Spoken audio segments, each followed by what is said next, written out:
first episode of the ToolShed, a brand new podcast that is part of the ToolShed app, which is a really cool environment where we're inviting everybody that's part of the building and construction industry to start conversations, to talk about the things that we need to talk about to improve everybody who's involved in the building industry, improve their lot. So it's pretty exciting.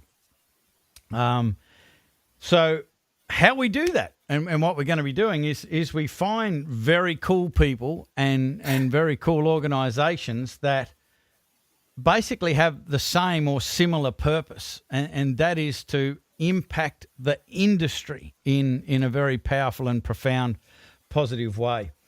And so, you know, if you've been overwhelmed, stressed, or even experienced, depressed is the word that I was looking for. So if you've been overwhelmed, if you've been stressed, or you've experienced depression, we've introduced something in the ToolShed app that I think is going to make a big difference. And the guest that we've got on today plays a massive part in this idea that we're launching in the ToolShed app. So really excited to have Shannen Cooper as a guest. Shannen works with Trademutt. I'm going to let him introduce himself and tell us about his role with Trademutt. But Shannen is an incredibly passionate person about this whole purpose of positively affecting the building industry and in particular the mental health side of things that is so prevalent, can be so destructive. But there's lots of good things going on. We want to make you aware of it, and that's why we've got Shannen on the show. So welcome to the ToolShed. I'm really pumped to have you here.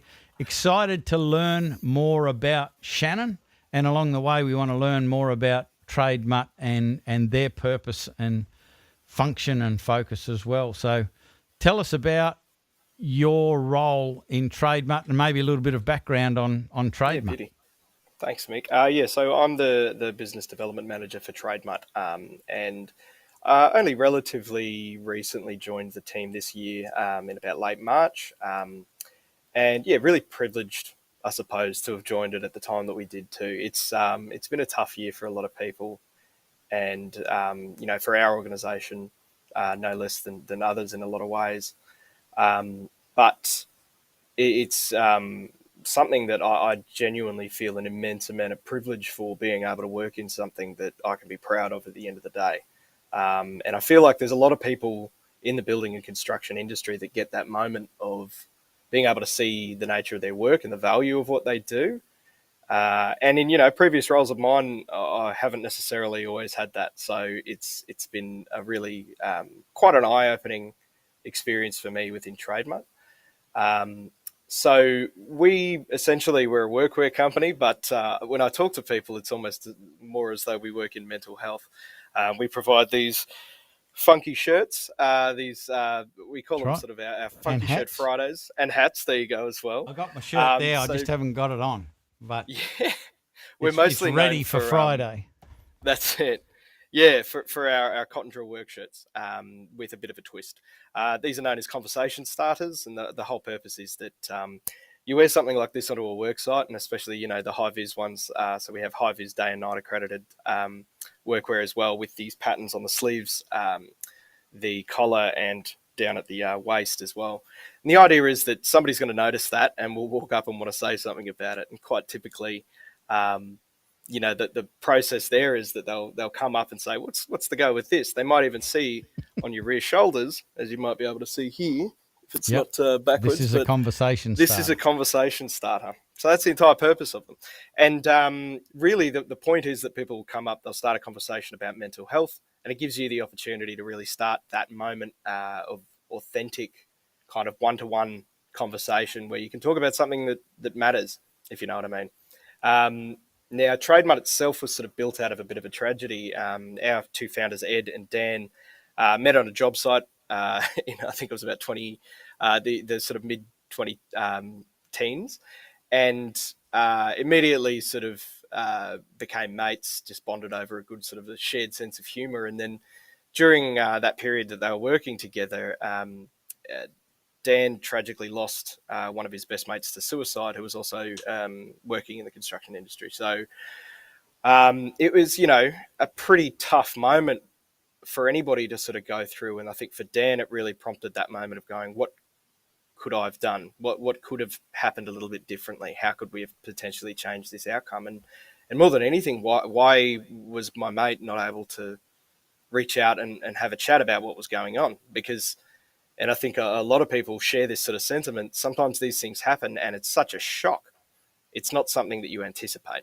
And you could see somebody who you think will be, bright as rain and perfectly happy, and you have no idea what's going on under the surface. So the idea with Trademutt was, giving people the, I guess, excuse as much as anything else to start that conversation, to have a chat and to reach out to each other, because there's a lot, I think, in a lot of blue collar industries that stops people from doing that in the first place. So really it's about creating change. Now, as that sort of evolved, Trademutt grew to become something of a fairly new and exciting workwear brand in a lot of ways. And the boys realized that, once you've started a conversation, you really should have somewhere to for people to go.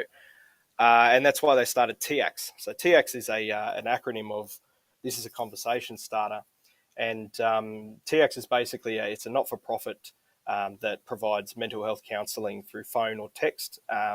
It's open to everybody, but it's obviously geared towards people in blue-collar roles, tradies, construction, pretty much anybody who wears high-vis, really. And the people that we're targeting, I suppose, are the people that would normally not think to reach out to these sorts of organisations. Now, the cool thing is that through each of these shirts, under the left pocket, we've got a QR code there that links straight through to TX's same-day services. And I suppose with that, we're trying to build a new ritual that we call Funky Shirt Fridays. If it sounds a bit goofy, that's on purpose. As Mick is aware, fun is kind of the key when it comes to approaching mental health at work.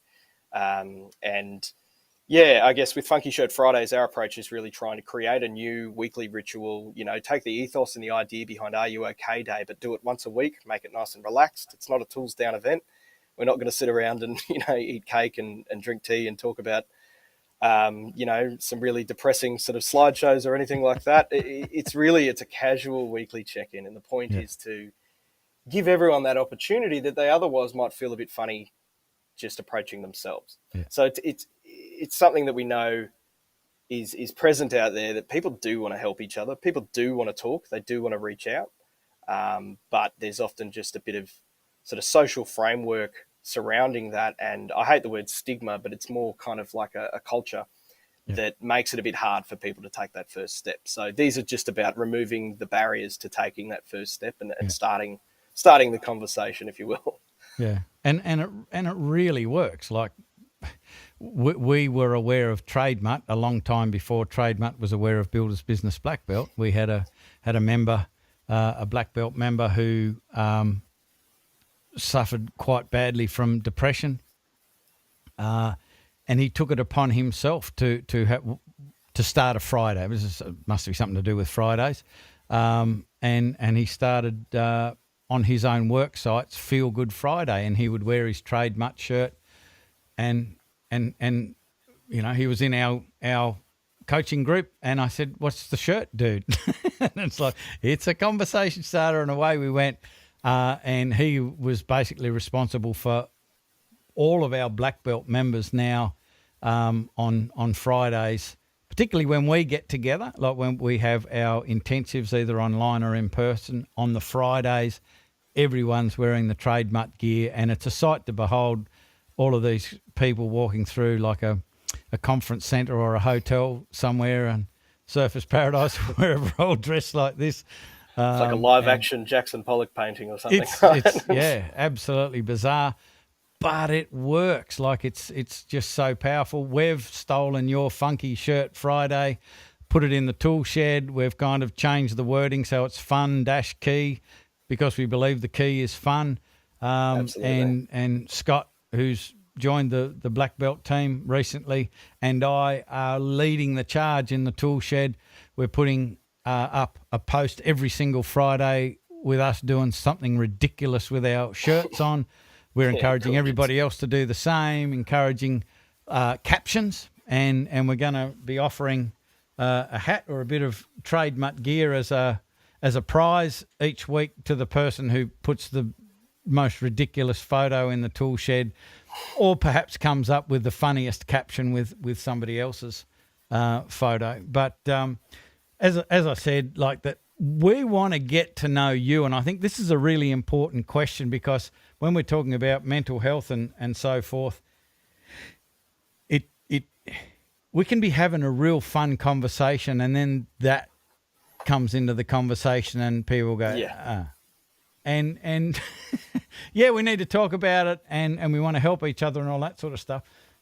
But really, one of the things we need to know is what makes us happy. And I want to ask you the question, what makes Shannen Cooper happy? What are you doing when you're at your happiest?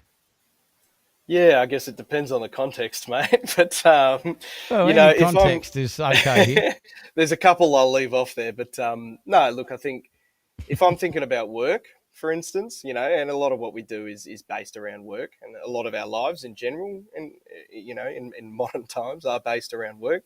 The things that make me happy are little moments of kind of knowing that some action that I've taken has made a bit of a difference, and it seems remarkable that that's so rare in a lot of jobs these days, that connection between effort and reward, I suppose, or outcome.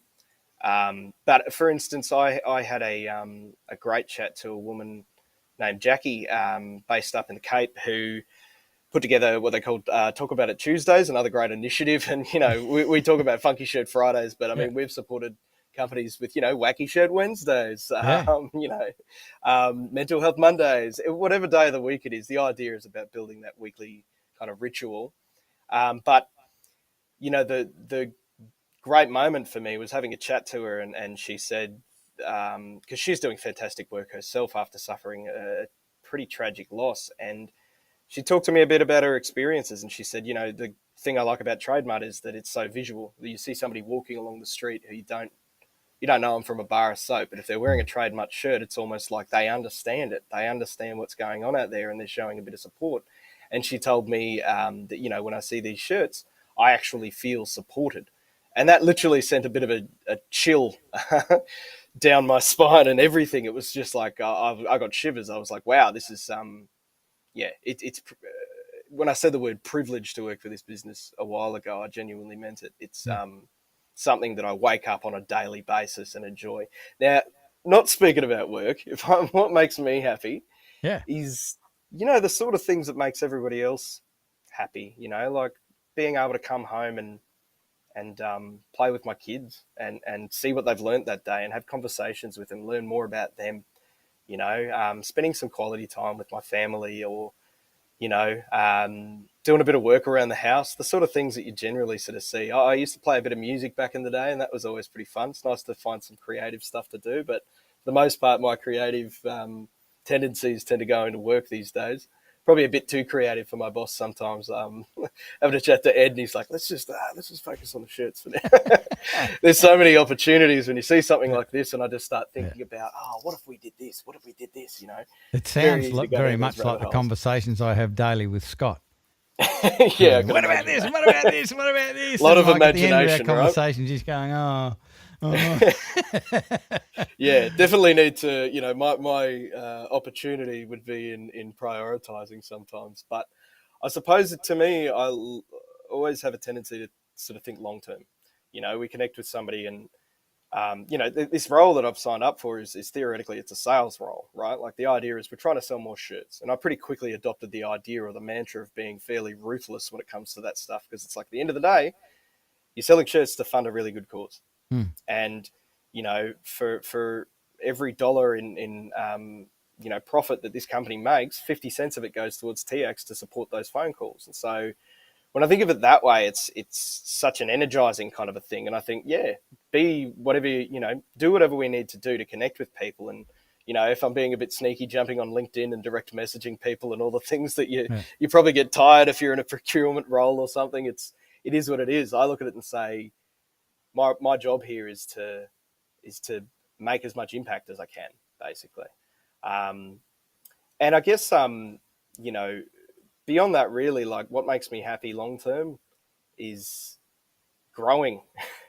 If I think about the person that I was, you know, a year ago or 3 years ago, 10 years ago, and it's not like I'm not proud of that person in their own way, but the idea that you can make some sort of a fundamental change in your life that really doesn't just positively impact you, but pretty much everyone that is around you all the time, everyone you love, that's something that gives you a lot of hope, you know, on a daily basis that you can make a big difference, I suppose.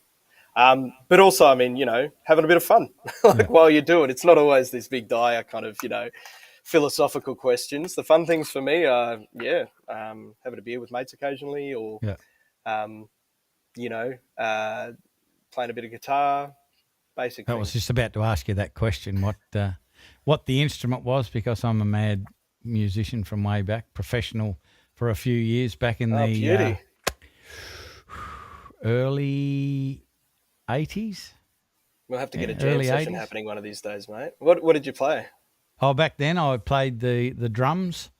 I've still got a digital kit now. I have no idea why anyone would pay an acoustic kit in this day and age when you can get these digital kits that you can dial up just about anything. But currently I play an electronic cajon in a little trio and play guitar in some of the songs and sing. That's and great. it is like therapy. But I just want to go back to something you said about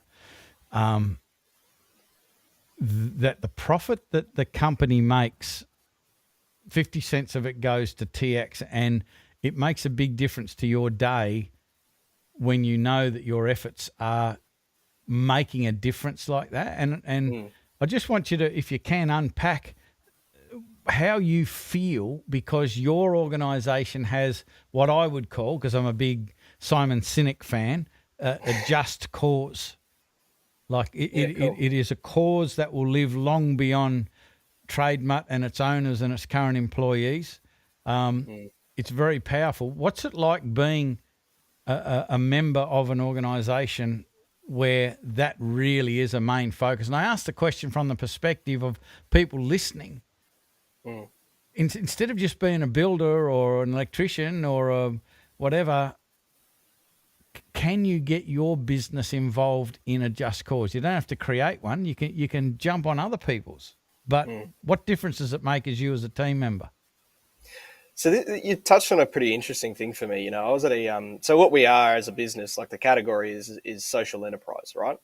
And there's, you know, a few ways that a business might be a social enterprise. It could be one just through the nature and operations of what they do, or like ours, it could be based on you know, the giving principle behind it. So with us, it's, you know, the majority of profits going to a charitable cause, and so when we kind of think about this sort of stuff and look at the industry, social enterprise has its own kind of drivers out there right now. There are people hiring into, you know, social procurement roles, specifically within big companies.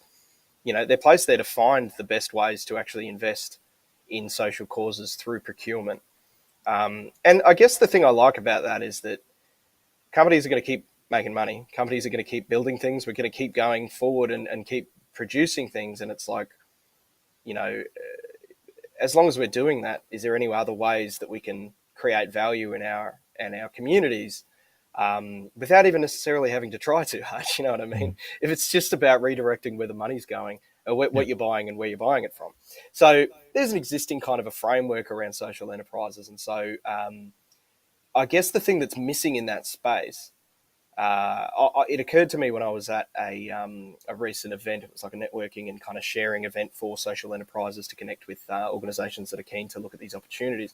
And there was a room full of really great people in these, first in the social enterprises, obviously achieving a lot of good things, but then in the organizations that we're looking to buy into, they're genuinely looking for ways to make a bit of a difference. And I kind of mentioned not that exact story, but a similar one, basically around having a moment of going, oh, what I'm doing is actually impactful and it makes a difference. And the change that occurred within me the first time that occurred in this role, where it's like I'm getting up and I'm like, I'm actually doing something today. The first thing that occurred to me was that's it's odd that that's missing in so much of what we do on a day-to-day basis. But the second thing is, wouldn't it be great if everybody felt this way, you know? And I think, specific to that side of the industry with social procurement, these are people whose job it is to find good pathways to support good causes. And my question has always been, do you get to feel that the same way? If you're in that role, if you're that person supporting it, supporting a cause, do you get to feel the same way that I do? And the ideal answer to that is yes, but I think the real one is that it's probably a bit harder to have that immediate connection. And so as an operator within one of these businesses, I guess I've made it sort of a bit of a mission of mine to try and find ways to give that value across. It's something that's so undervalued or underestimated, I suppose, is that sense of meaning and purpose that then drives engagements. And once again, if you're looking at it in a purely sort of business cynical sense, engagement equals productivity. So the people who care about what they're doing are far more likely to be successful at it.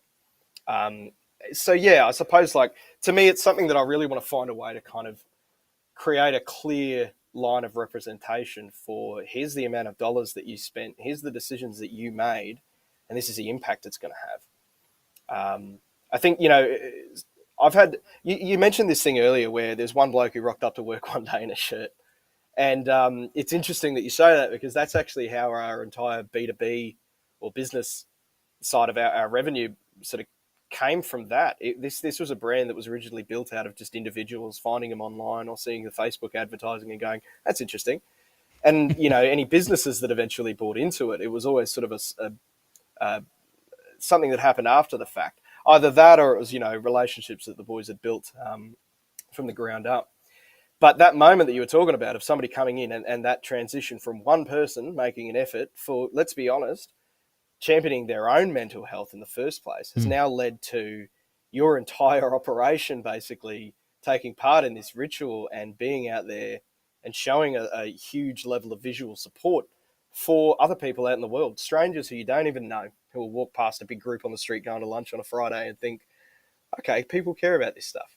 As if they understand what we are and what our brand is and everything. But you understand what I'm saying? Like, it doesn't take a lot. It takes one person, pardon my French, but giving enough of a shit almost about themselves and their own mental health to really drive big change. So yeah, I guess I'm always on the lookout for that one person.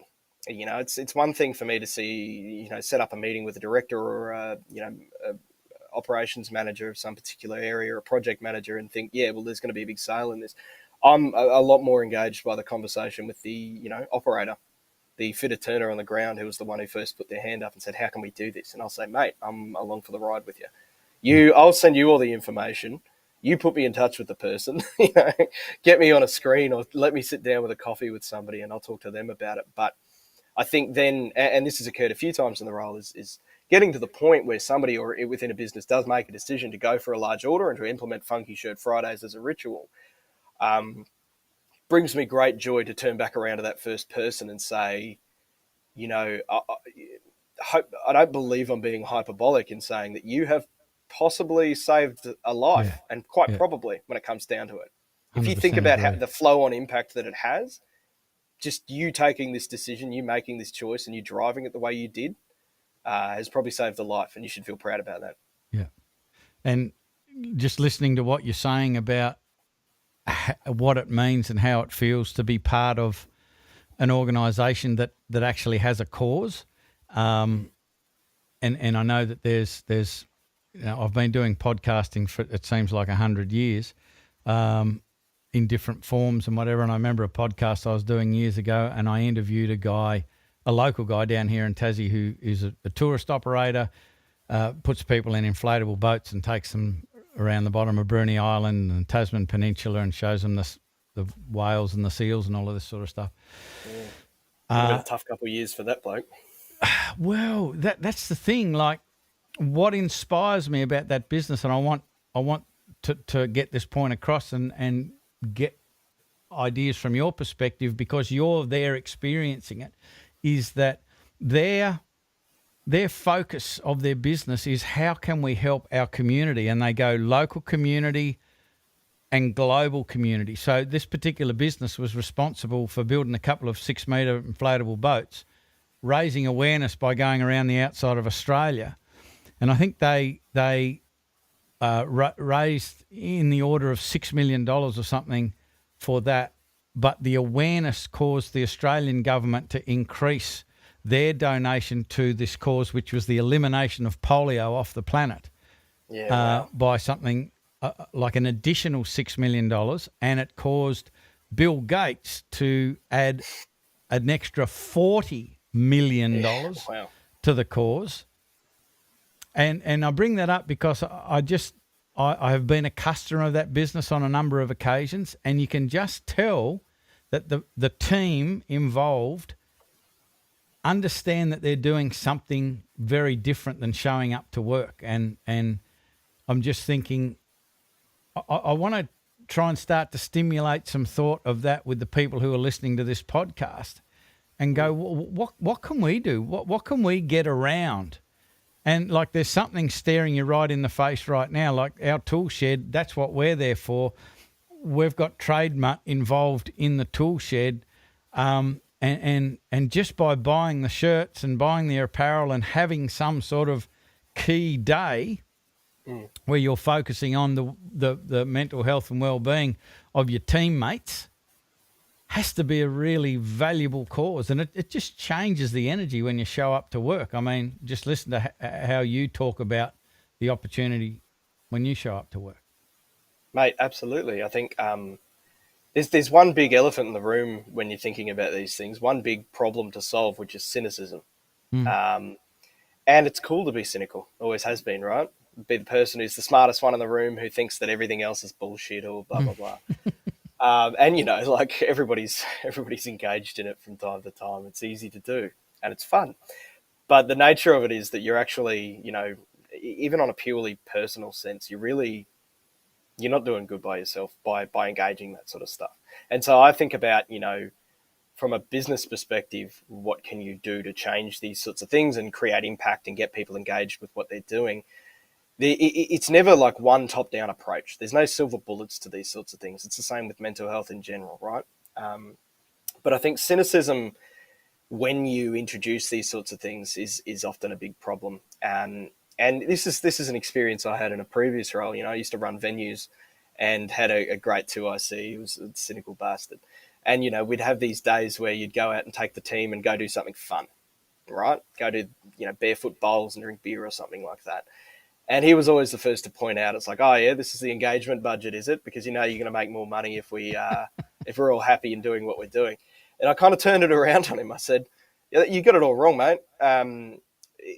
Because that whole engagement thing exists, because this is a box to tick from a corporate perspective, I get to take my team out for bowls and beers today. We're not doing it, like, I'm personally not. I don't know if you are, but I'm not doing this because I think it's going to be more productive. I'm doing it because I want to. And the great thing about it is that I've found the best, I guess, excuse from a corporate perspective and from like a sales perspective almost to get that done. And that's what it comes down to for me, is like, you can talk about these big, you know, sort of intangible ideas, these big kind of thoughts around like how do we implement a top-down strategy that's going to X, Y, Z. It's like, if you can't bring it back to a human level, if you can't relate it to somebody in a story that's going to mean something to them, they're not going to get the picture, right? No. And it's the same with us. You know, we were talking about this the other day. Our office here is separate currently from the TX office. They used to be sort of side by side. And, you know, we talk about how it was great in those days because you could really see what was going on and we really get that impact. And so we were sort of thinking, well, what are some ways that we could look at to help people understand it? And I think, you know, I raised this thought based on this principle, which is that just take one story, take one meaningful story a week or something from the TX team. They spoke to somebody who was going through this, or they helped somebody in this moment, and write that down on the wall on a weekly basis. We say, this is something that we did. We've done however many of these phone calls that TX has supported, and we're a part of that, obviously, and sharing that message. But that's the human element that you see, and you go, you know, that resonates. That I feel that every day when I walk in. I only need one, right?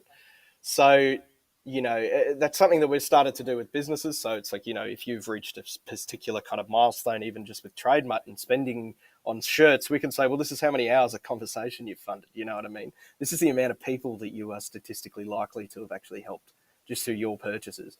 And then beyond that, you've got all the other flow-on effects, because that's just the phone call information that we have. We don't really have anything around the amount of people that have just started a conversation with a mate, and it's really started a friendship, or it's created a system of support that nips certain issues in the bud early, or gives people the opportunity to give each other advice in a way that isn't patronizing. Like, there's so much tertiary or additional value that will always go sort of unseen or uncaptured, which is absolutely fine, because at the end of the day, for us, the proof is in the pudding. Like you were saying, you walk down the street in one of these shirts, and quite often you'll start a conversation with a complete stranger. So it's not quite often; it's every single time. Like, you get in a lift or an escalator, or you're waiting to cross the street at the traffic lights, and that's a bit of a loud shirt, mate, or there's some sort of comment that gets the whole conversation started. And I want to get people really engaged and involved in this. The stuff we do in the ToolShed and the great causes that Trademutt are involved in. And like, to that end, you personally are in the ToolShed now, so people can reach out to you through the chat. We're wanting to put, and we're just currently building a little space in the ToolShed that's going to have all of these resources in it. Like, how do we get a hold of you? Links to the Trademutt site and TX and Scott's the Business of Smiles to get some socks and all of this sort of stuff. So I really want people to get to know you, so it's not calling you up for a financial transaction. It's their ring. They're calling someone who they've met before, and they kind of know a bit about. They feel like that they know you. So I've got a bit of a question that's left field, and I'm just really interested in the answer to this, and that is, if you could invite 3 people, dead or alive, to your place for dinner, who would they be, and why would you want them there? I love these sorts of questions, because sometimes you think like, what's something real smart to say? Yeah, that's not what they do. I think if I'm going to be honest about it, I may as well be honest about it. Yeah. Okay, dead or alive? I mean, the funny thing would say, I'd prefer alive, to be honest. Dead people at the table they're not would be great dead company, at the time. Like, we're bringing them back to life to visit you. That's the criteria. Yeah. Probably not. I think I'd eschew the idea of just talking to some important figure. It'd be pretty cool to have Jesus there and have a chat and say, "G'day, mate. How did it all go down?" It has some good stories. I'd be just as keen to sort of have somebody at the table who's experienced just an entirely different way of life. You know what I mean? So I reckon I would invite somebody from, say, the ancient Mesopotamian era. I'd invite somebody from, I don't know, some popular social media person. Yeah. And then I'd get somebody from sort of more recent history. So maybe you have to bring a muso there, wouldn't you? If you're an ex-muso. Well, why not? They'd all be musicians, and we just sit there and sort of put something together. So yeah, I guess like, I don't know if that's a good answer to the question, but I'm always less interested in kind of like, I want to understand, who the real Gandhi was. To me, it's like, it's probably not as interesting as the symbol that he was. It's like, I want to know what real people were like. I want to understand people, and I want to see what happens when, different sets of ideas and values and understanding of the world kind of meet each other and interact, because that to me is a pretty interesting space to kind of think about. I don't know. Again, it's an interesting sort of question, but I think, to me, it's kind of, the human element is always so much more interesting and kind of fun and important to me than kind of the artifice around the symbolism surrounding people and stuff like that. So I'll just be keen to talk to someone who's experienced something really bloody different from me.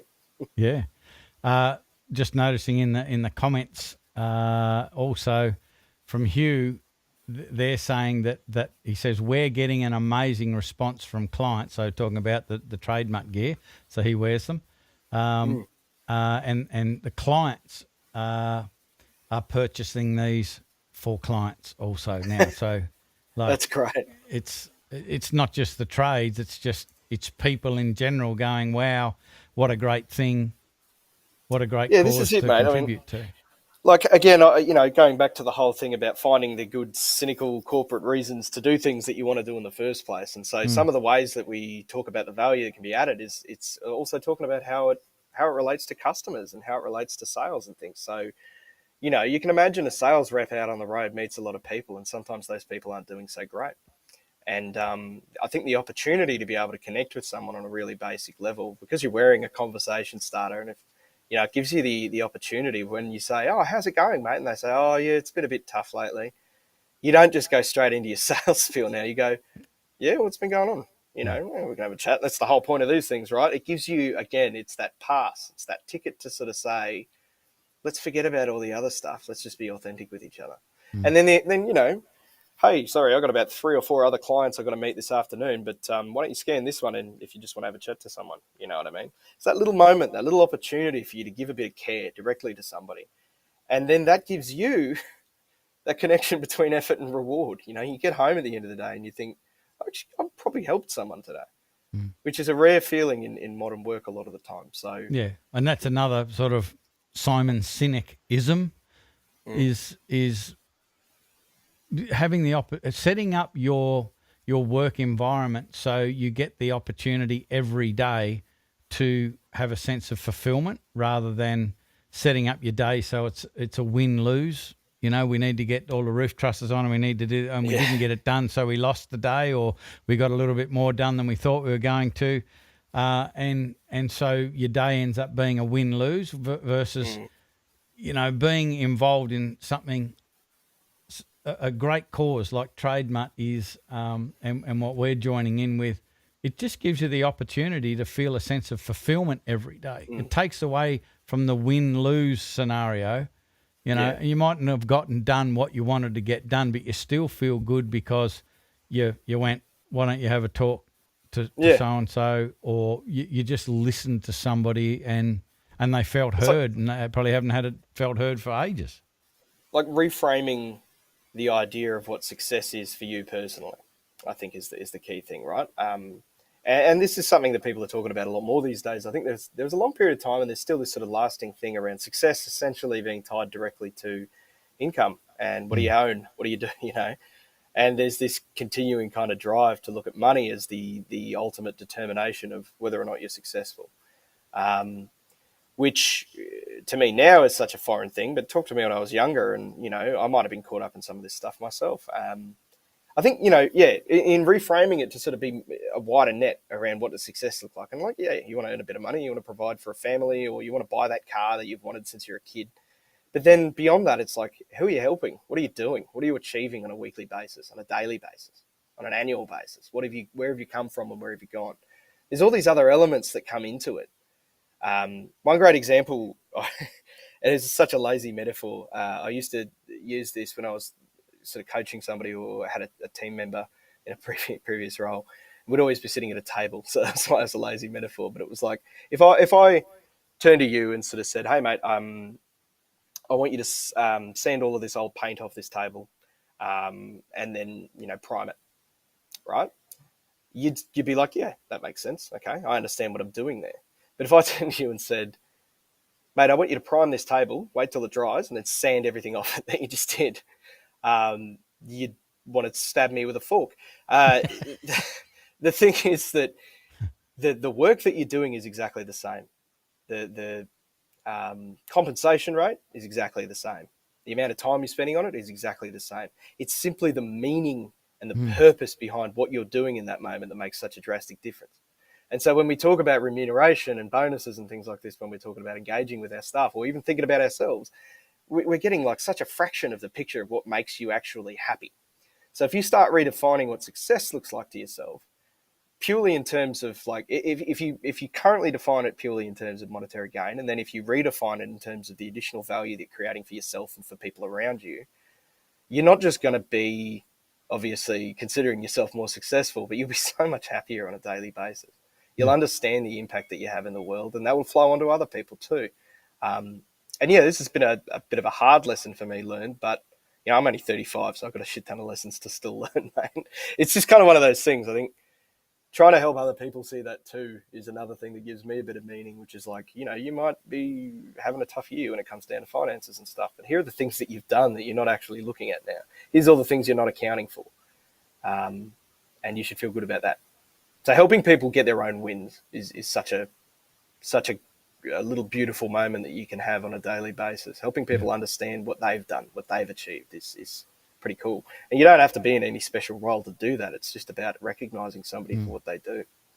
So it's almost like that we didn't rehearse this, but you've read my questions, because there were two questions that you've kind of answered, but I want a bit more detail already. Sorry, mate. That's not going to be good for the flow of the podcast. I apologize. It'll be just fine, because this is all making a lot of sense. Is what does success mean for you? Like, what if you've had a successful day or a successful week, you personally, what would have happened?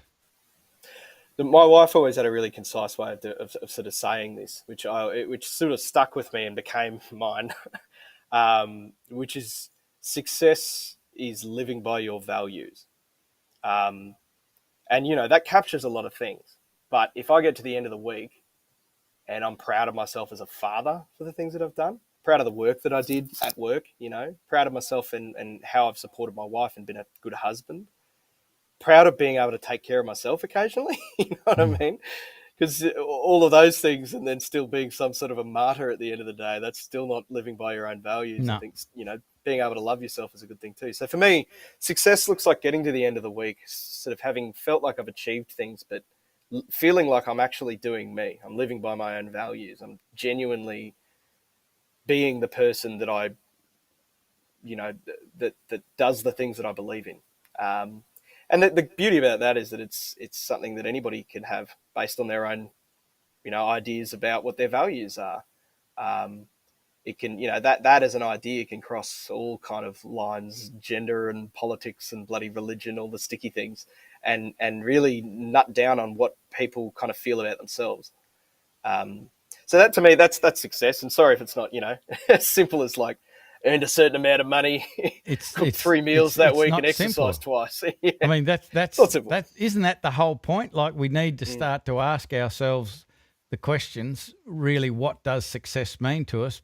And we need to step back from what we've experienced in the past, because there's plenty of times when we've had, a financial windfall, we've done a great job, made a lot of profit or whatever. Did it make you feel good for that amount of time? And then we start focusing on the shit again. So we've got to figure out, I think, by trial and error, what really makes us happy, what we really believe denotes success for us. And the other question that you must have been looking over my shoulder that you kind of mentioned, you even mentioned the question, and that is, what lesson have you learned the hard way? What lesson have you learned the hard way, and what advice would you give in relation to that lesson? Look, okay. One lesson I've learned the hard way is that I think, what I was saying earlier about living by your values, being that person who can genuinely say that is pretty bloody important. And probably not worth sacrificing for a couple of other ways that you could make your life easy, or you could, find some small measure of success in a quick win way. I think, in the interest of being authentic, I used to work in the alcohol industry, right? My wife's a social worker. I used to have this joke with her that it was like, I'm out there causing the problems and you solve them. It's a good circular economy, And going from that to this has been a huge change in a lot of ways for me. When you work in alcohol and you talk about alcohol all day, guess what you look forward to at the end of the day? So I was always having a beer. I was, got to the point where it was quite a lot. And I knew that I was drinking too much at that stage. It wasn't causing any major issues in my life, but it was obviously not good for me. And I realized at some point that I was actively doing something that I didn't agree with, that I didn't believe in. Because it was like, it's one thing to punish yourself. It's another thing to, push yourself towards an early grave or leave your kids without an active healthy father who can be there for them and engage with them on a meaningful sort of basis. So that was kind of a tough one for me to learn in a lot of ways, just in the sense that it was like the reason I was upset about it in thinking about it was not that it was not the side effects of being, somebody who drinks too bloody much. It was not just those little physical things. It was purely the recognition that I'm not proud of myself, which is a tough one. So making that change was a big one for me. And I went from probably a 4-pack of bloody IPAs and a half a bottle of wine every day or second day even, to now I'm, maybe have a beer once or twice a week, if that, and I don't really drink anymore. But, still able to have a beer with mates and stuff like that on a special occasion. That's something that I'm really bloody proud of, because I thought it'd be a lot harder than it was. And, not to diminish anything that other people go through in that space, but getting now to the point where I'm kind of comfortable with it and I can get to the end of the week and say, that's a bit of a win, that's living by my values, if you know what I mean. Giving myself the energy to do all the things that I want to do is kind of a bonus to that, and not spending as much money on booze and that sort of stuff. Obviously, there's a few fringe benefits to cutting that stuff out. But I think the biggest thing for me is being able to look at myself in the mirror on a daily basis and say, yeah, you did good. Yeah. That's one of the tough things for a lot of people to do. And I think that, I tip my hat to you in relation to that, because, I haven't had an alcoholic drink since November 1998, and used to have plenty before that. Yeah. And I think I took the easy way out. Well, yeah, but I quite honestly think that complete abstinence is easier than just having one or two a week with your mates, because that's where I always used to fall over, literally. Yeah.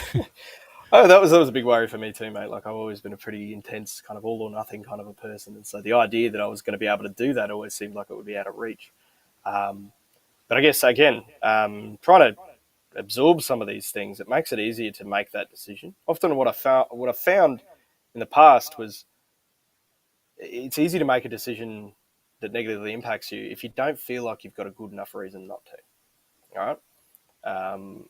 And I think giving yourself that good enough reason, whatever it ends up being, is such an important part to actually making meaningful change on your day-to-day basis. I was never a smoker, but I've certainly known a lot of people who've gone through that same issue with trying to give up cigarettes, and that's certainly not something that you'd want to be having one or two every now and then. Once you've given it up, it doesn't really work the same way. But also, I brew for fun. It was a big part of my life, so I didn't want to give up having a beer occasionally. I love the ritual. I think it's a good mateship thing. So, yeah, I guess getting to the point where you can be comfortable with those sorts of things, and not actively, out of control, I think is the key part. That was the big sort of challenge, and then the big change that I've experienced. Yeah. And, again, being authentic, didn't really think I was going to come on here and tell a bunch of strangers that I've not met before that I used to drink way too much. But that's the nature of being authentic, right? Like, I think if we're going to be out here preaching about, being open and honest and owning your shit, that's something we got to do too. So. Yeah, absolutely. And total respect and appreciation for you doing that. Just looking at the clock on the wall, no need to bring this to an end. So I really, appreciate you putting your time aside, being so authentic and sharing who you are, sharing with us the incredible business that you're a part of, the amazing purpose that business has, and it really it just fits like a hand in a glove with what we're doing in the ToolShed. And I just like anybody listening to this, if you're not in the ToolShed, come and join us in the ToolShed, because there are amazing people like Shannen in the ToolShed, and there are amazing resources like Trademutt and TX and a bunch more, and we're continually gathering more resources to help people in the building industry have a better experience. We want to get conversations started in between different areas of the building industry, because what we don't realise is that the architects are causing problems for the builders, and the builders are causing problems for the architects, and the subcontractors are causing problems for the builders, and vice versa. And we sit there in our silo, blaming the other person in their silo. And all we need to do is come together and understand what problems we're causing for all of these other parties. We'll look after ourselves. We'll change how we do things so we're not causing those problems for the other parties. And I guarantee you, when we do that, it's going to make such a profound difference to the quality of everybody in the building industry's experience. So come and join us in the tool shed. There should be a link in the description with this video or the podcast. You can just jump on Google Play or the App Store and just search for the tool shed. Bang, jump in there. And of course, we want you to come in because we want for you to participate in Fun Key Friday and get a Trademutt shirt or 10 and hats and all of that sort of stuff. Start to take these photos, captions, get involved in the fun, because it's going to be it's the answer to everything that we've been talking about, I think, to overcome these challenges that we've got. So appreciate you participating in the Tool Shed. Episode number 1, like it's groundbreaking stuff. Thanks for having me on the top spot, mate. Really setting a tone first here. person we thought of. Fantastic stuff. Love it. Good on you. Okay, folks, thank that's you so it much for episode inviting 1 me. of the Tool Shed. That was Shannen Cooper from Trademutt. We'll put links to how to get to Trademutt in the description as well, and start to join their Funky Shirt Friday movement and all of the benefits that go with it. So that's it for us. We'll be back again next time with another Tool Shed.